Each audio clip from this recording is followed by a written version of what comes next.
10واں سپارہ سورہ توبہ کی آیت نمبر 71 اللہ رب العزت کا فرمان عالی شان ہے، والمؤمنون والمؤمنات، اور مسلمان مرد اور مسلمان عورتیں،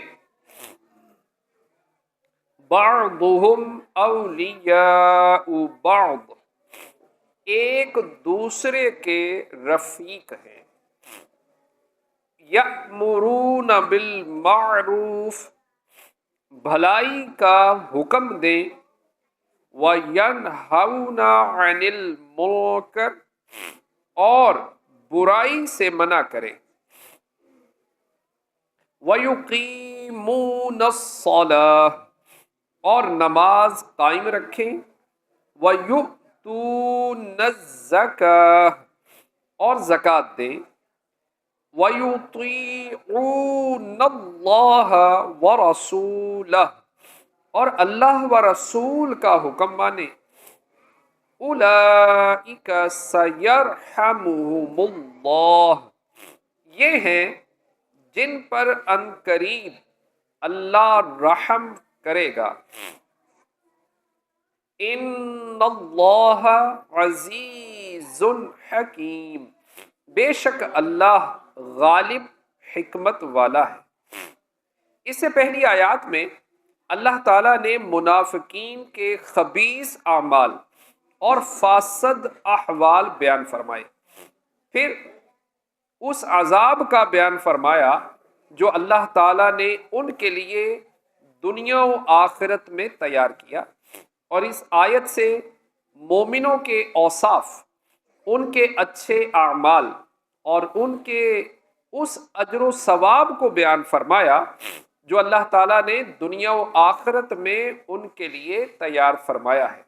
چنانچہ ارشاد فرمایا کہ مسلمان مرد اور مسلمان عورتیں ایک دوسرے کے رفیق، آپس میں دینی محبت و الفت رکھتے اور ایک دوسرے کے معین و مددگار ہیں۔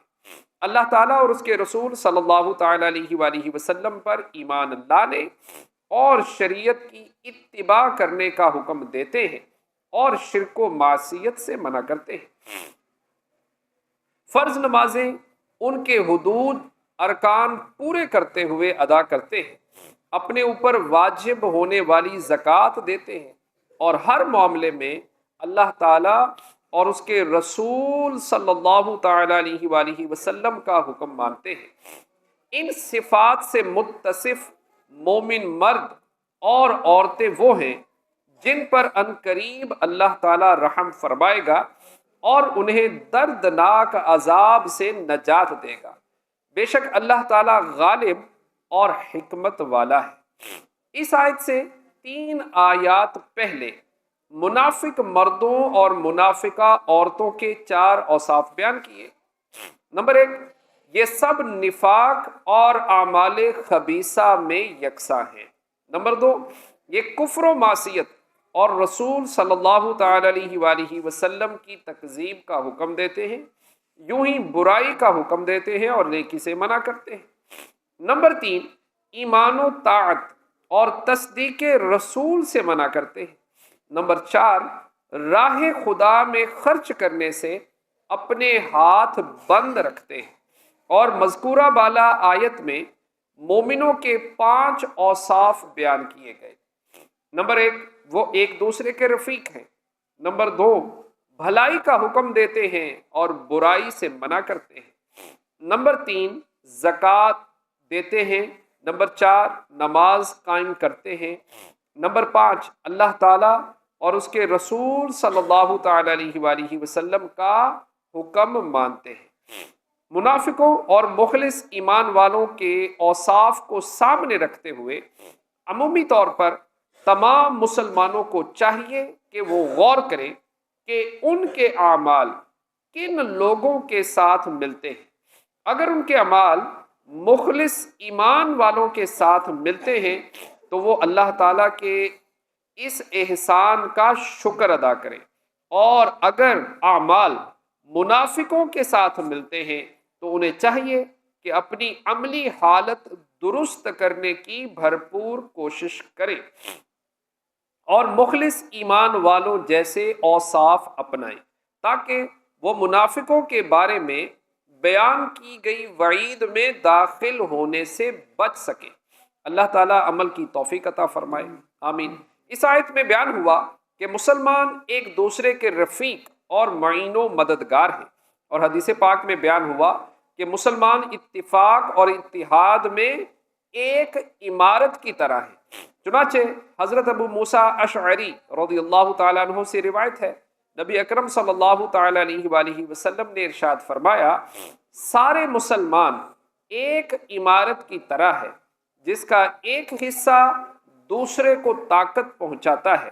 اور آپ صلی اللہ تعالیٰ علیہ وآلہ وسلم نے اپنی انگلیوں میں انگلیاں ڈالیں، اور حضرت نعمان بن بشیر رضی اللہ تعالیٰ عنہ سے روایت ہے، حضور اکرم صلی اللہ تعالیٰ علیہ وآلہ وسلم نے ارشاد فرمایا، مسلمانوں کی آپس میں دوستی، رحمت اور شفقت کی مثال جسم کی طرح ہے۔ جب جسم کا کوئی عضو بیمار ہوتا ہے تو بخار اور بے خوابی میں سارا جسم اس کا شریک ہو جاتا ہے۔ اللہ تعالیٰ مسلمانوں کو اتفاق اور اتحاد کی اہمیت کو سمجھنے اور آپس میں متفق و متحد ہونے کی توفیق عطا فرمائے۔ اس آیت میں ایمان والوں کا ایک وصف یہ بیان کیا گیا ہے کہ وہ نیکی کا حکم دیتے اور برائی سے منع کرتے ہیں۔ فی زمانہ اس کام کی ضرورت بڑھتی جا رہی ہے، کیونکہ آج کے دور میں مسلمانوں کی بھاری اکثریت بے عملی کا شکار ہے۔ نیکیاں کرنا نفس کے لیے بے حد دشوار، جبکہ گناہ کا ارتکاب کرنا بہت آسان ہو چکا ہے۔ مسجدوں کی ویرانی، سینما گھروں اور ڈرامہ گاہوں کی رونق دین کا درد رکھنے والوں کو رلا دیتی ہے۔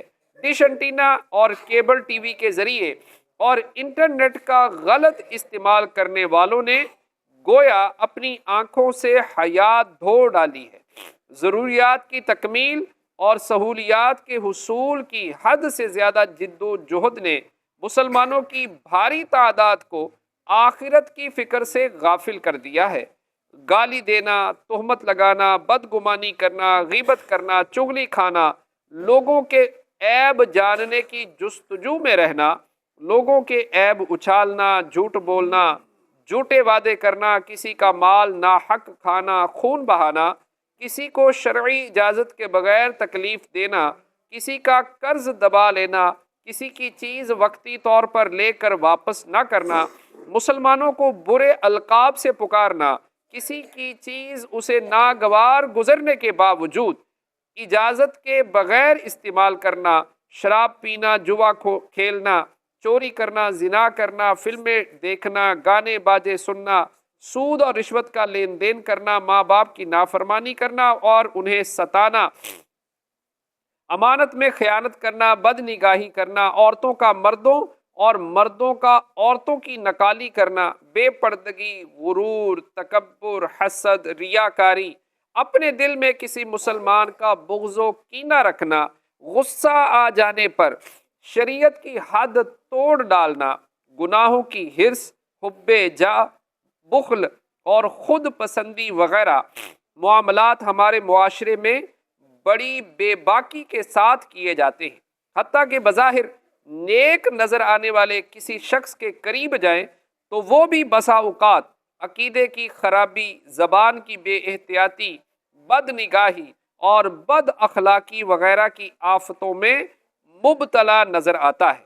اللہ تعالیٰ مسلمانوں کو نیکی کا حکم دینے اور برائی سے منع کرنے کا جذبہ، ہمت اور توفیق عطا فرمائے، آمین، بجاہ خاتم النبیین صلی اللہ تعالی علیہ وآلہ وسلم اجمعین۔ صلو